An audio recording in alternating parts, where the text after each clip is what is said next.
بسم اللہ الرحمن الرحیم۔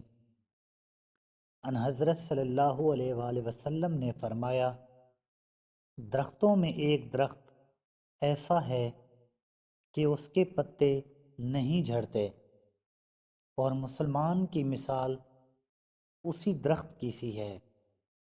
بتاؤ وہ کون سا درخت ہے؟ یہ سن کر لوگوں کا خیال جنگل کے درختوں کی طرف دوڑا۔ عبداللہ رضی اللہ تعالیٰ عنہ نے کہا، میرے دل میں آیا کہ وہ کھجور کا درخت ہے، مگر میں اپنی کم سنی کی شرم سے نہ بولا۔ آخر صحابہ نے ان حضرت صلی اللہ علیہ وآلہ وسلم سے پوچھا کہ وہ کون سا درخت ہے؟ آپ نے فرمایا، وہ کھجور کا درخت ہے۔ صحیح بخاری، حدیث نمبر 61۔